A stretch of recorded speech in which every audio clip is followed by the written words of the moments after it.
안녕하십니까, 박성호입니다. 국제 정치가 요동치고 있습니다. 우크라이나 위기, 나토와 러시아의 대립, 베이징 동계올림픽과 러시아, 중공의 밀월, 중공과 미국의 극한 대립이 서로 연동돼 유라시아 정세가 숨가쁘게 돌아가고 있습니다.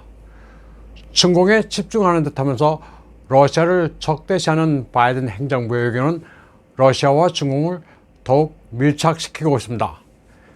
베이징 동계올림픽 참석차 중공을 방문한 푸틴 대통령은 띠아오이타의 영빈관에서 시진핑과 정상회담을 가졌습니다. 푸틴은 양국이 우위와 전략적 동반자 관계를 계속 발전시켜왔다고 말했습니다. 양국의 교역액은 1,400억 달러에 이르렀고 2,000억 달러라는 목표를 향해 매진하고 있다고 말했습니다. 푸틴 대통령은 양국이 하이테크와 그린 어젠다를 포함한 다양한 분야에서 합작하고 있다고도 했습니다. 또 최근에는 러시아의 에너지 부문 기술자들이 중공에 하이드로카본을 공급하는 방안에 대해서도 방법을 마련했다고 밝혔습니다. 극동 러시아에서 100억 입방미터 천연가스를 공급하는 계약에 대해서도 언급했습니다. 러중 정상회담에서 푸틴과 시진핑은 공조를 과시했습니다. 공동성명에서 시진핑은 나토의 확대에 반대한다는 의사를 나타냈습니다. 우크라이나 위기와 관련해 푸틴의 입장을 적극 지지했습니다. 푸틴은 그 반대급부로 타이완의 독립을 지지하지 않는다고 밝혔습니다.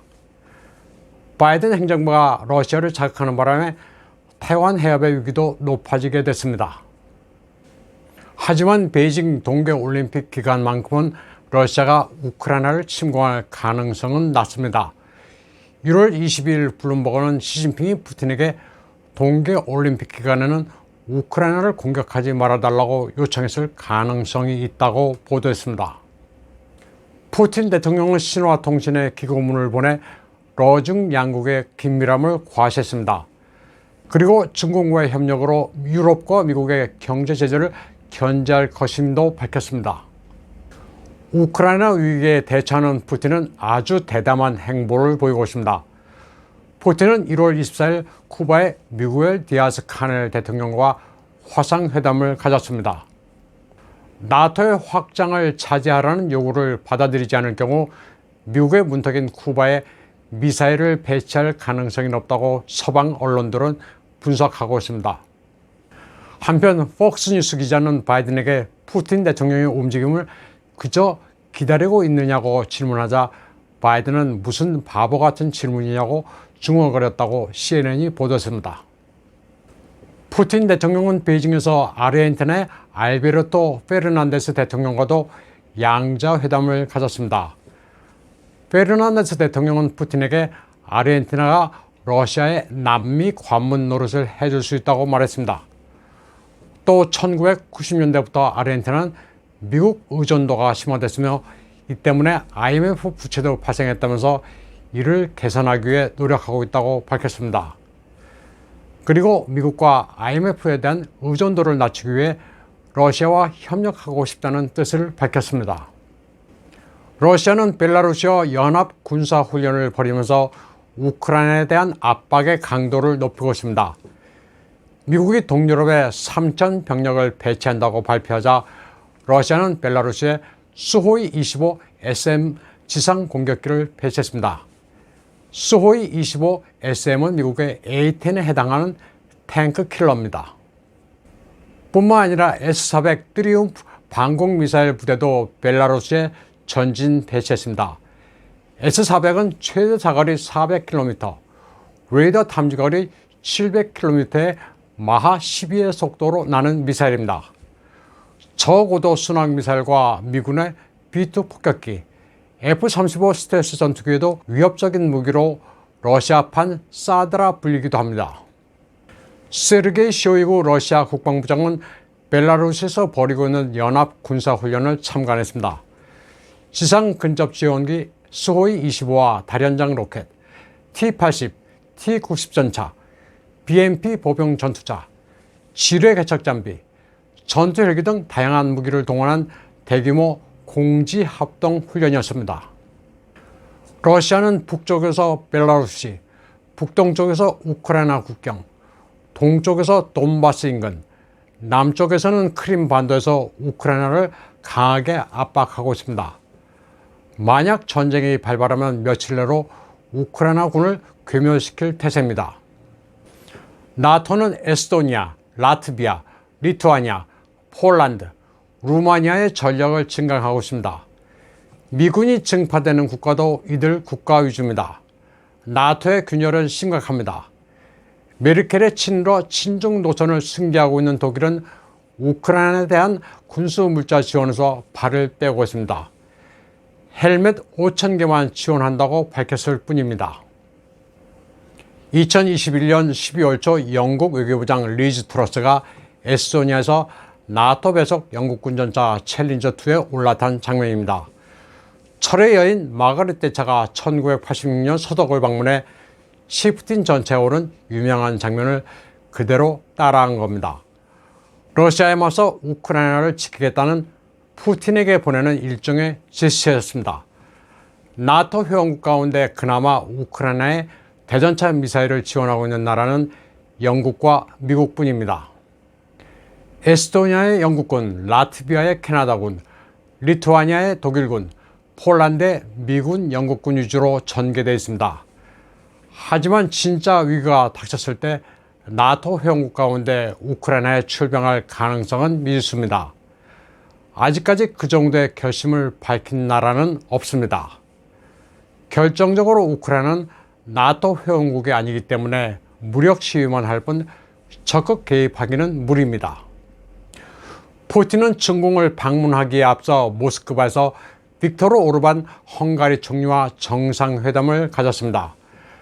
나토 회원국인 헝가리 총리와 만나 러시아 편으로 끌어들이는 데 성공했습니다.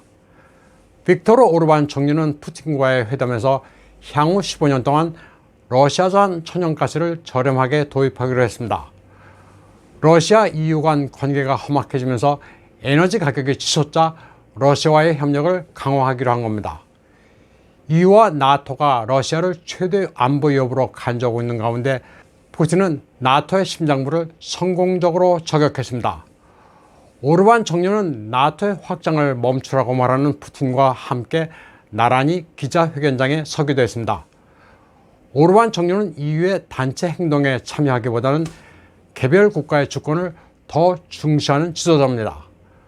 러시아의 우크라이나 침공 가능성에 대비해 나토는 동유럽 국가의 병력을 증파하겠다고 밝히고 있지만 헝가리는 이에 미온적입니다.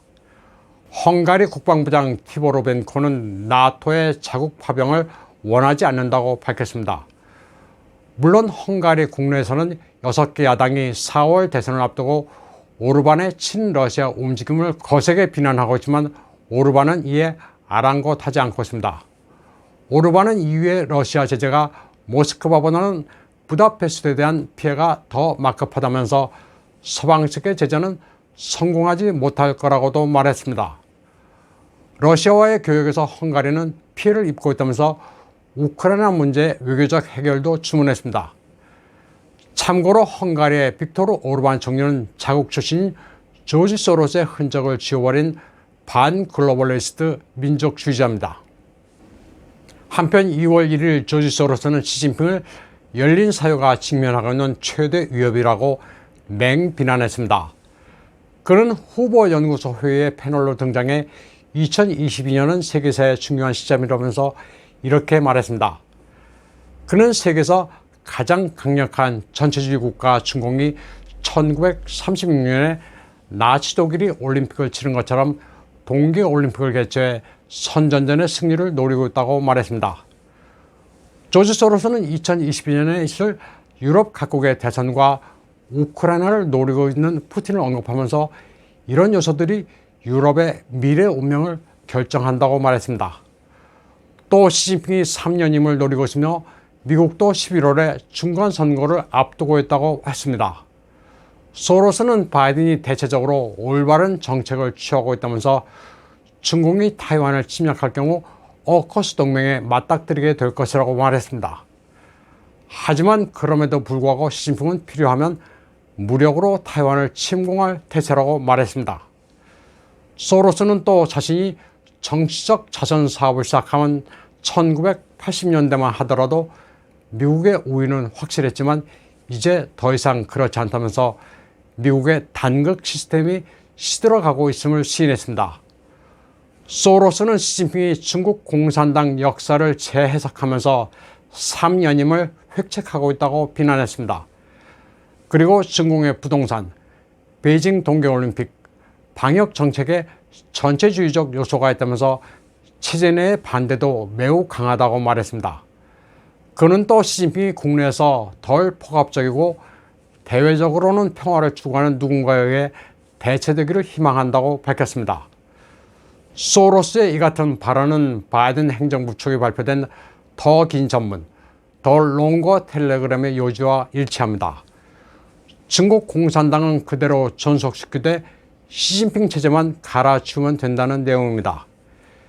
시진핑 체제만 교체하면 미국은 다시 중국과 밀월 관계로 회귀할 가능성이 높습니다. 다시 말해 상하이방이 시진핑을 제거하고 다시 권력을 잡는 것을 글로벌리스트는 선호하고 있습니다. 러시아의 푸틴, 중공의 시진핑, 헝가리의 오르반 같은 인물들이 모두 조지 소로스로서는 눈에 가십니다. 세계는 선과 악이란 단순 이분법으로 나눌 수가 없습니다. 더더구나 자유세계와 공산주의 진영으로도 나눌 수가 없습니다. 푸틴의 러시아는 공산주의와 결별한 시장 경제체제입니다. 또 오랫동안 집권하고는 있지만 독재라고 하기에는 권위주의 정권으로 규정해야 맞습니다. 싱가포르의 리쿠안유나 말레이시아의 마하티르가 그렇듯이 장기 집권이 독재는 아닙니다. 미국도 민주당과 트럼프의 공화당을 분리해서 봐야 합니다. 바이든의 미국을 자유민주주의로 보기에는 무리가 있습니다. 반면 중공의 시진핑은 공산주의의 탈을 쓴 전체주의 파시스트 정권입니다. 그러나 아이러니하게도 시진핑 덕분에 세계가 중공의 속성을 파악하게 됐습니다. 덩샤오핑의 도광양해는 세계를 정복할 때까지 속이고 속이지 않는 것에 불과합니다. 개혁 개방을 했다고는 하지만 천안문 유혈 진압으로 인민을 위하는 것이 아니라는 게 만천하에 드러났습니다. 덩샤오핑에 이은 장점에는 먼성 파따차이, 조용히 티내지 말고 돈을 챙기자는 것이었습니다. 서방과 가까워져 무역으로 이익을 취하고 월가를 조용히 점령하자는 것이었습니다. 시진핑의 무모한 도발이 아니었다면 전 세계는 중공에 먹히는 줄도 모르고 정복됐을 겁니다. 시진핑은 자신의 3년임을 위해 전 세계와 싸우면서 자국 경제를 초토화시키고 있습니다. 그런 점에서 시진핑은 괜찮은 차악입니다. 당장 무너지는 것보다는 미국이 정상화되는 시점까지 정권을 유지하다 공산당 체제까지 동반 붕괴되는 게 바람직합니다. 오늘 방송은 여기까지 하겠습니다. 시청해주신 여러분 감사합니다.